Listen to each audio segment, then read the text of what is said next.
Welcome back to the Center in the City podcast, a space to pause, breathe, and come back to yourself, even in the middle of a full and busy life. I'm your host, Wade Brill, and in each episode, we explore mindfulness for real life, simple practices, reflections, tools to help you feel grounded, present, and connected to what matters most to you. So let's settle in and let's get centered. Welcome back to the Center in the City podcast. I'm your host, Wade Brill, and I am so glad you are here.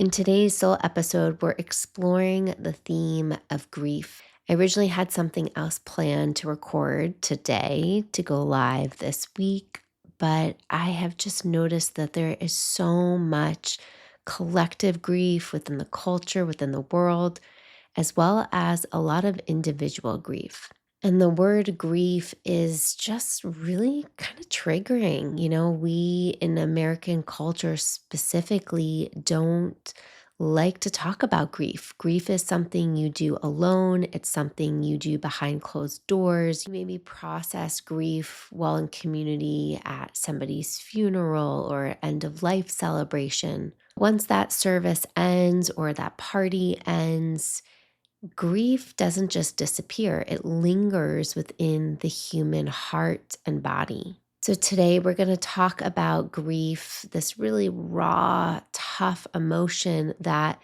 we all will experience at least at one time in our life, but most likely more often. We're going to also talk about strategies of how to be with it in a more maybe helpful way.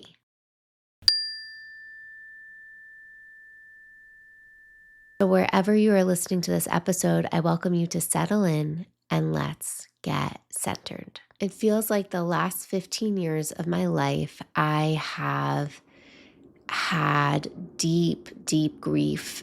And even though I have felt like I have healed it and I have processed it and I've gone to therapy and coaching and all of this inner work, it just felt like my grief wasn't really going away.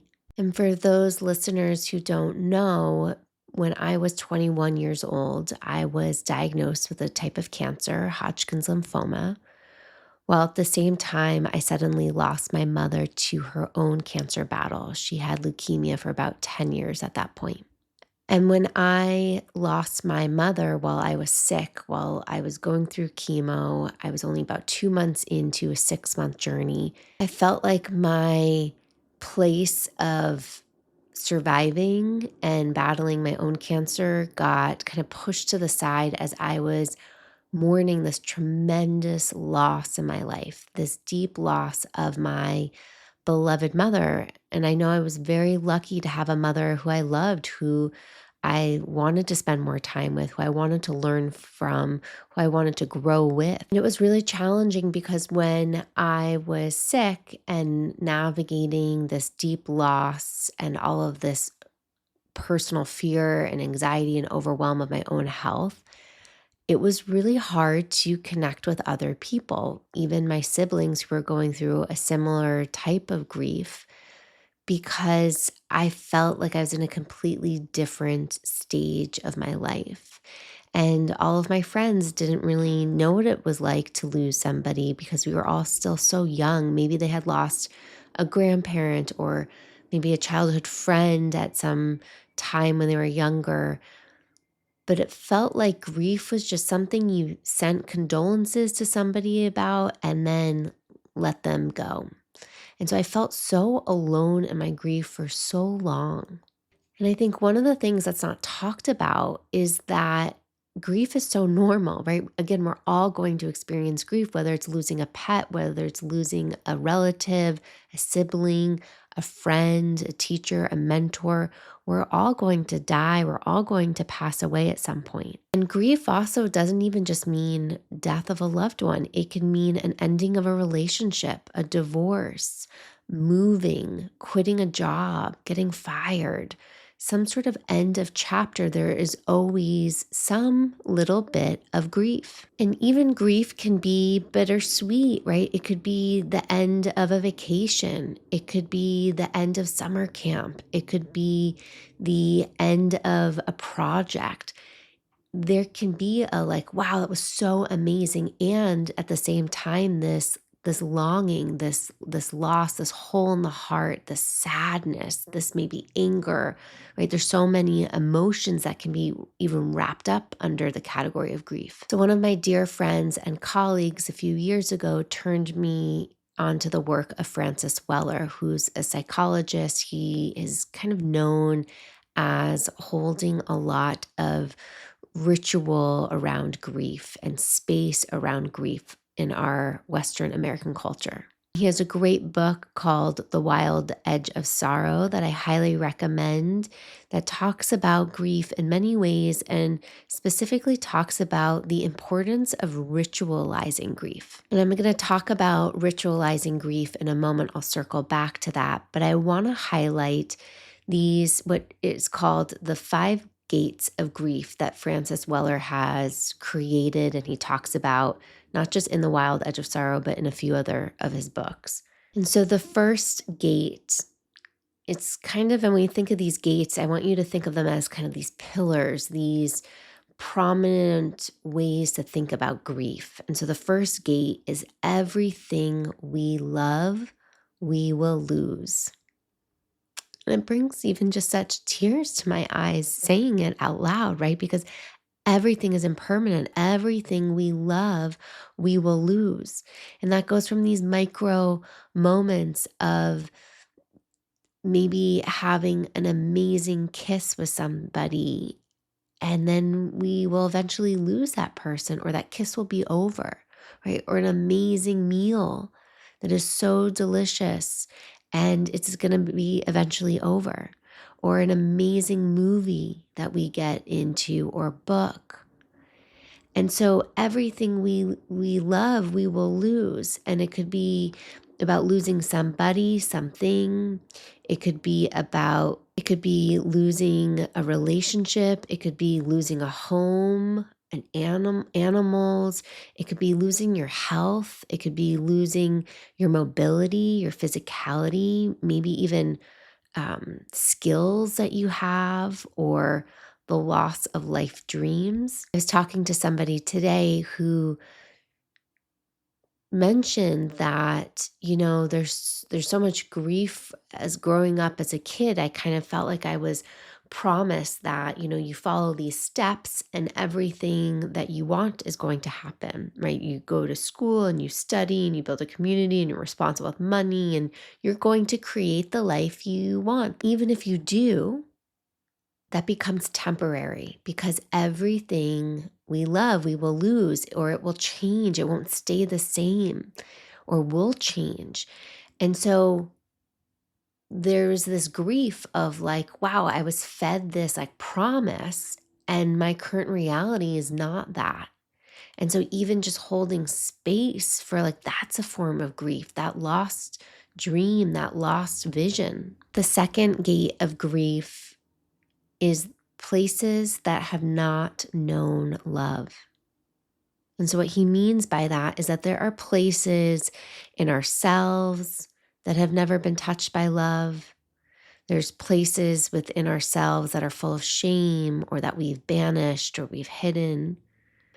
There's places within ourselves that we've held in contempt, right? We've denied that deserves healing, that deserves love, that deserves to be seen by others or witnessed.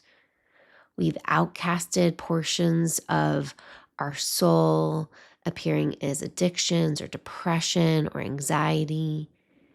Or we've had other symptoms that have called for our attention. Right? So there's places, there's parts of us, whether it's shadow parts or places that we've buried so deep, or places that we don't even know, or places that we've consciously pushed away, that have not known love. And there's tremendous grief there.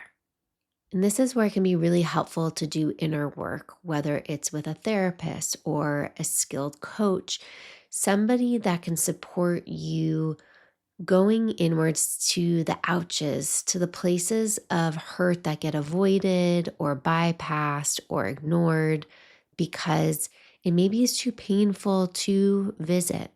And I'm not saying, hey, go dig into your history right now and pull up everything that feels painful, but there is really powerful work to be done because the more we can love and nourish and give compassion to those places of ouch, the more we can heal and feel our whole goodness.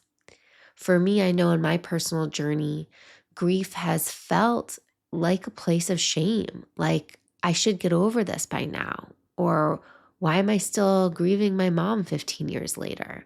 Or can I just suck it up? Or I'm resilient, so just power, push through, right? Have those kind of overwhelmed archetypes start to chirp up, if you know what I'm talking about. And that's not true, right? I've started to learn over this last year, really doing this deeper work as part of my word of the year, my power intention of courage was like facing these places that I've hidden with shame and to heal them. And it doesn't just take one time, it's a process. So there are so many parts of ourselves, whether we're conscious of it or not, that are yearning for our love, for our attention. The third gate that Francis Weller talks about is the sorrow of the world.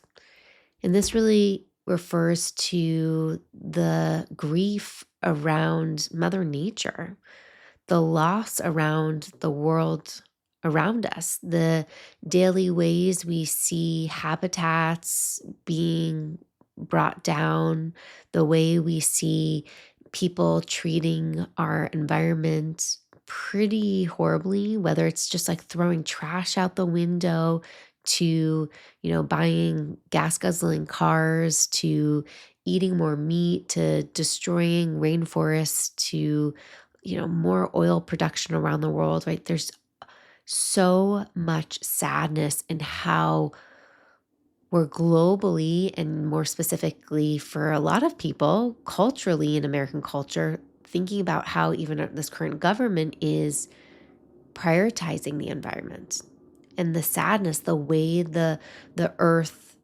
hurts with forest fires and more extreme weather and flooding and these winds and these rains and these snowstorms, like all of this extreme weather that then is affecting our homes and affecting our communities.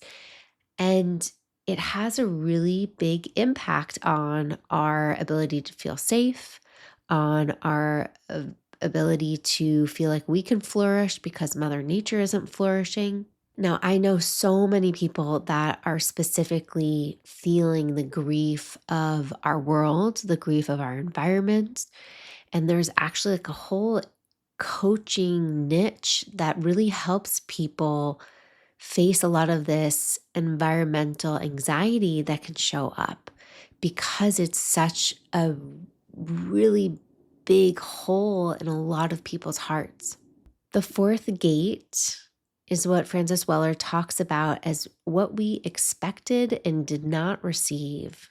Right? What we expected and did not receive. And oof, my little baby inside of me, my inner little child just like cries in that moment because, I look back rationally and it's like, I know my parents did the best they could with what they had. And there are many moments, missed moments where I didn't get my needs met.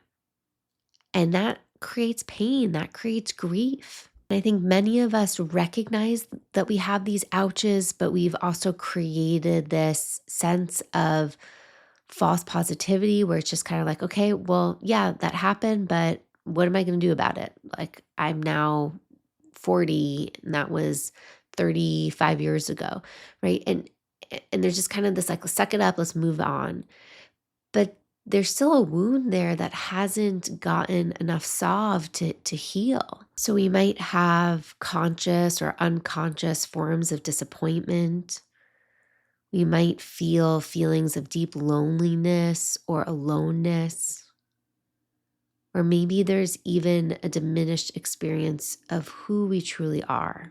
This type of grief is really the desire to belong, the longing as a human being to belong, to be part of a tribe, to be accepted, to feel like we are part of something bigger. And when we're part of that something bigger, that we're also having our needs met. There's more capacity within this village to meet our needs than individual and individualistic societies we live in. The fifth gate, the last gate that Francis Weller talks about, is this ancestral grief, this loss of connection to the land, the loss of maybe language, ancestral ritual, songs, stories, imaginations, sense of home or space.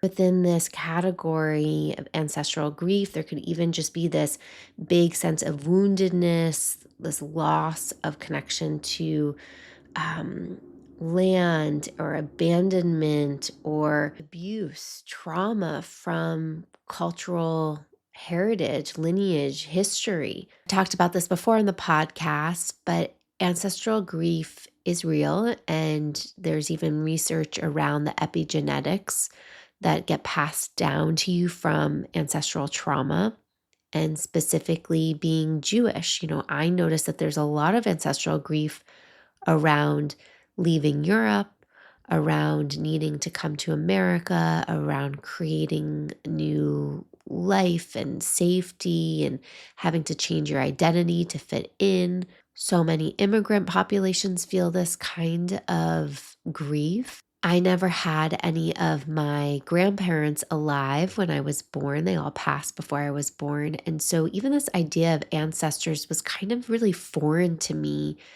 growing up. It just was like, okay, there are people in photos or people I'm seeing on some family trees or hearing stories about, but not really feeling a felt connection to them.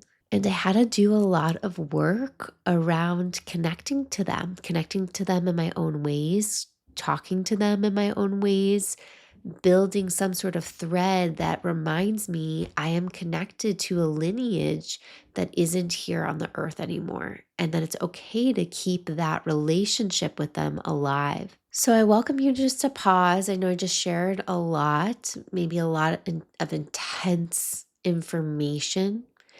And I welcome you to think about which gate of grief do you feel like you're in front of these days? Do you feel like you're connecting to the first gate? Everything we love, we will lose.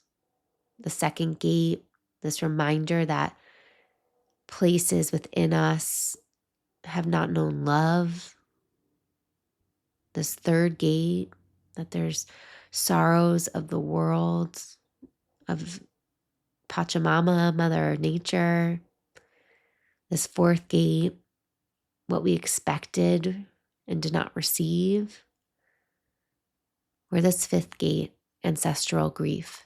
Maybe you're recognizing, whoa, I'm kind of knocking at all these gates right now, and that's okay. That's really normal. There's a lot of grief to be felt, especially if you haven't felt it. Now, this summer, I went on a women's backpacking hiking trip, and I had this, one of the prompts from my friend Talitha, who's also a therapist, offered this circle of ladies a prompt, and it was something like, if you knew me, you would know, fill in the blank. And I said, you would know how much grief I am holding. I had this just like felt sense of like, wow, I'm in front of all of these really thoughtful, present women. And I'm realizing, damn, I am done holding this grief. I am done pretending I can hold it alone. I am done pretending I am resilient enough or I am far past all these sad, traumatic moments in my life. And seeing their eyeballs stare back at me was, yes, like there's fluttering, there's some heat in my chest, but it was also so healing because I was being witnessed and I was saying it out loud and I was letting the grief be metabolized. And so this experience was like a big wake up call for me because it reminded me of how important ritualizing grief is. And there are many, death doulas out there. There are people who have studied with Francis Weller or other leaders within this field, some people who call themselves grief tenders or grief coaches. This work has been out there. I'm not creating it from scratch, but I had this impulse of, you know what? I need to stop waiting for something to arrive to help me process and heal this grief. And I'm seeing it around me. I'm seeing other people processing their grief. And I just felt really called to hold a grief circle. So during this grief circle, I had about 5 women over at my house, and we created a grief ritual. I led them through a process out. I invited everybody to bring a piece of writing or poetry or a snippet from a book or a song or an interpretive dance or, however it looked, some sort of creative expression of grief. And we shared all that. And then we also had an opportunity to all share our griefs. And it wasn't just like a bitch fest, right? We weren't just like complaining. It was like deep sorrow being expressed, being rinsed from our heart, where we're able to express it and know that nobody's responding back with any feedback or silver linings or try this or, you're okay or that sucks, but next time will be better. We just got to be witnessed. We got to be seen. We got to be heard. And let me tell you, this was such powerful medicine. This was such powerful medicine because since holding that grief circle, I have felt a freedom around my grief that I have been yearning to feel for 15 years. And I'm not saying it's gone. I think it will always be inside of me. I have definitely still cried missing my mother over the last 6 weeks, 2 months since holding this grief circle, but I have been able to touch it with such love and to be witnessed in a way that was so vulnerable, but so vulnerable to the spectrum of so healing. And it made me think about how often in our societies we don't allow ourselves to get that vulnerable, get that deep, because there might not be that many safe spaces for us. But we don't allow ourselves to touch those parts and pieces of ourselves that are yearning for that love, for that recognition. It's the second gate, baby, right? Those parts of ourselves that we are ignoring, that we're pushing away. And for me, that was grief. Like I was kind of doing the surface work around grief and thought that was enough. But there's so many layers that I got to go a little deeper to really touch it in a way that helped heal it. So if you're curious to learn more about grief rituals, grief ceremonies, feel free to reach out. I can share some resources. Maybe, if this is a big interest with you listeners, we can kind of collect more resources to share or offerings. And I see how powerful this work is, not for just myself, but I saw it in the other participants that were there. I also really realized that as we get older, grief is going to become more and more prominent as parents pass, as relationships end, as children get sick and maybe die, as family members, right? Like that is just a natural evolution of life. And if you are somebody that grew up and never really faced much grief, let me tell you, it will shake your world. And so having these spaces and having this ability to connect with other people who are grieving in their own way, it doesn't have to look similar. And at the same time, you recognize your shared humanity, what grief is, and that you're not alone. And I think that's a huge piece in the healing process is like, wow, other people are grieving that too. I thought I was the only one. And I had it wrapped in shame that I was feeling that way. But it's like, no, other people have that.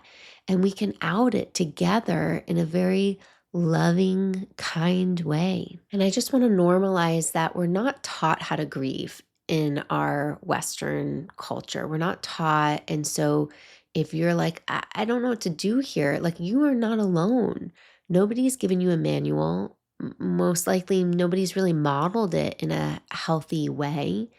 And so these are some skills that we get to build, or some practices or rituals we get to incorporate into our life that can be really helpful and that enhance our well-being, that enhance our sense of humanity and our wholeness.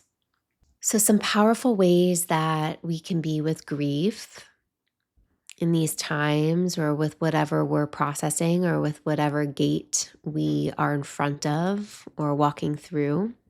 One powerful way is to spend some time in nature. And I know when I would hear this, like before I got deeper into any of this introspective self-development healing work, I was like, yeah, okay, cool. Like, yeah, nature's cool, but nature really does help heal. Connecting to nature, connecting to Mother Earth, connecting to the wisdom that she subtly gives, when you go on a walk, what you can notice and the awe that's present, or the glimmers you get to sense, can be really powerful. And for me, I've noticed when I've spent time grieving in nature, I've allowed myself to be held by Mother Nature. Like Mother Nature's whispered to me in certain ways, like, I've got you. And that has been so healing. Also, nature has this element of everything goes in cycles and seasons, and nothing is temporary. And from the pile of compost and shit and discard and waste, right, comes something beautiful. And so nature can teach us so many things when we slow down to watch its evolution and expression. When we take a walk or take a hike and we look up at the sky and we see the moving clouds, or we see weather transitioning, or the sunshine starting to come out from a dark sky, it's like we remember that everything is temporary, right? The rain that was just there is now gone and sunny. We recognize that everything kind of blows in and blows out, just like the wind. We get to hear the heartbeat of the ocean, the waves crashing, and remember that the earth has its own pulse, its own rhythm.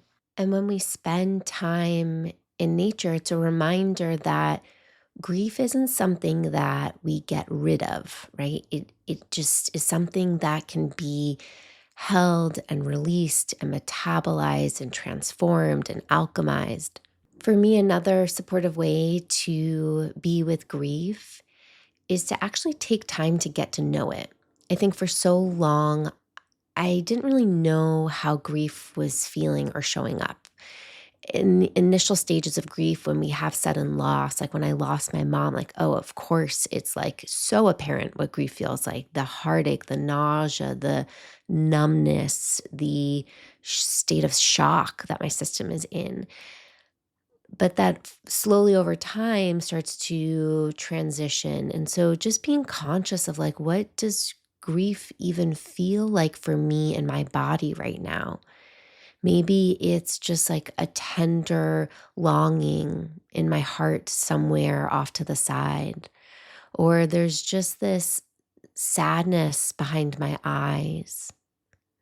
Or there's just this place in my stomach that wants to be held. So getting to spend some time with grief, and I know you might be like, oh, Wade, like that sounds kind of miserable. Like, I have limited time. So why do I want to spend time connecting to some painful things or some unpleasant things like grief? And believe me, I get it. I get it. I went years and years and years trying to ignore, trying to push through, trying to just override that grief was still present in me. Let me tell you, it kind of bit me in the ass in multiple ways. I realized that unprocessed grief just made me so much more irritable. It made me less present. It made, again, the like little girls inside of me feel extra hurt. So, grief is something that I really believe we need to tend. And as I've learned more about grief and have joined other grief circles, learning about other cultures where they had roles in their societies, in their communities, in their villages, where people held grief for the community, right? That's why grief doulas are a growing phenomenon in American culture. They're very prevalent in India, they're very prevalent in other cultures. And to recognize that we have people, or we used to have people who really modeled these kinds of expressions, and that it was sacred, and that grief rituals were part of kind of the everyday life to rinse our hearts. We've lost that connection in our modern day world, most of us, I should say. And so I think finding spaces, whether it's by yourself or in community, to tend to your grief, to get to know your grief, to be compassionate to your grief is really the biggest gift, and it's very regulating for your nervous system. I know that the more that I've processed my grief, the calmer I've been able to feel, the less kind of threatened or on edge my system feels. So another way to be with grief during these times is to maybe move with grief, whether that's physical movement or maybe even like in creative expression with art. It could be writing, it could be painting, it could be clay, it could be music, like any form that's allowing grief to move through your body, to be witnessed and metabolized. One of the beautiful things about meeting our grief, however we are going to practice that in our life, is that when we start to meet grief, we also start to recognize that joy, that gratitude is right alongside grief. So it's not just like we're sitting in a pile of pain. I mean, we might, but right when we get to that pile, we also start to recognize that there is joy, that there's beauty, that there's love within all of that. So grief isn't just a like unpleasant emotion. It is so layered and multi-textured. And when we can be with it to process it, we start to see it transform. We start to see it take different shapes and colors. Maybe you want to design your own ritual. Rituals are something I've talked about this a lot in the podcast, a lot within Center in the City. Rituals are just a beautiful way to make life sacred, to connect us to something bigger, to slow down and to be with the beauty that is life, even in the unpleasant or hard moments. And when we design rituals, right, they come with this place of intention and they allow ourselves to be seen. And so creating your own grief ritual could be, having a little altar in your home, your space, maybe of loved ones who's passed away or past pets. Maybe you have a candle that you light and you sit and be with that or those people or that altar and just listen and offer your heart or offer compassion or offer healing or just taking a moment to, again, listen, give your attention to yourself. Maybe you create a ritual where you write a letter to your grief and you take it to a park or the forest or somewhere and you bury it into the earth and you let Mother Nature hold you. You let Mother Nature compost your shit. You let yourself be held by something bigger and just connecting yourself to a greater sense of support so you're not holding your grief by yourself. And for me, this was huge to recognize like, I don't have to hold it by myself, right? So that we can lean on these other energy sources around us and knowing that we're not dumping on Mother Nature, we're appreciating it. We're welcoming her healing. We're thanking her for holding us.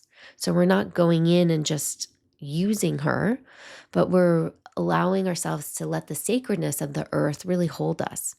Another beautiful ritual to connect us to grief, and I've shared this before on the podcast, and it's something that I've done, I try to do a few times a year. It's called a graveside letter. And so if you've lost somebody, or maybe it could even just be a relationship or a divorce, or maybe there's even grief of like a younger part of yourself, is to take a moment and write a letter to that part of you or that person who passed and express your love, your appreciation, and also like share what's on your heart and also share what's present in your life. And it's about keeping that relationship still alive and present. So, knowing that this deceased person, like if I was to write a letter to my mom, her physical body is not here anymore. But can I connect to her as much as I can? Can I keep that relationship alive, knowing, sometimes it might feel a little weird that I'm kind of talking to her spirit, and sometimes I don't hear anything back. And sometimes I get kind of little visualizations or little whispers or little nudges. I know other people who've done this have asked for a sign like, if you're here, show me a butterfly or show me your favorite color or something they've asked. And it might not have been within the next 5 minutes, but maybe it was that day or it was the next day. They saw a butterfly like fly right by them, right? And they were open and paying attention. And you can say that's just coincidence, which I get if your very analytical mind goes there. But it's also really beautiful to be open to that. The universe is sending us messages and insights all the time. And are we again present and aware and open enough to receive them? And so those little hints that this person is still communicating with you, that this energy is still out there, is a really beautiful thing to receive. And even if you can just receive it like 1%, maybe you don't fully believe, and that's okay. Like, I'm not forcing beliefs down your throat here, but just even being open to like, that something bigger might be communicating to you. And for me, I was that skeptical person. I was like, no, it's really woo woo. Like, I'm not there yet. And now I'm there. But, I was not there 10 years ago. And so it took me a while to open to the possibility. But once I started to just open a little bit, it actually helped me heal my grief more. It helped me face it. Of course, if you are recognizing that you need support with your grief, like it is just too big, too much to hold, like get support, reach out to a therapist, reach out to a grief coach, join grief circles. There are so many creative ways to get support, whether it's in person or virtually these days. I think grief and forgiveness practices, like some of these really just raw, deep emotions, are helpful to face and cleanse a few times a year so that we're, again, moving any energy, whether we think it's there or not. It's kind of like doing a deep clean in your house. It's like, okay, you clean every week or every few days, and you notice it feels clean enough, but kind of doing a deeper dive to make sure that there's not dust bunnies hiding in the little corners, that you're going into your system to grieve, to process, to forgive, can be so healing. So, thank you for being here, for listening to this episode. As all of this information settles in your mind, your body, your heart, I welcome you to just reflect on what feels most meaningful to take with you. Maybe you want to explore the gates of grief a little bit deeper. Maybe you want to do some journaling around which gate you're feeling and why, what's coming up for you. Maybe you want to grab one of Francis Weller's books and explore grief. Maybe you want to find a community to grieve with. So just opening yourself up to what would feel good to you in your next step. And as always, I love hearing from you. So feel free to reach out to me on Instagram at OneWade or send me a message linked in the show notes. I love hearing from you. And let's support each other, taking care of our hearts, our minds, our bodies, so that we can live more awake and intentional in these crazy times that we're navigating. So thank you for being here. If you feel inspired, I welcome you to share this episode with somebody in your life that you know could benefit. And until next time, stay centered.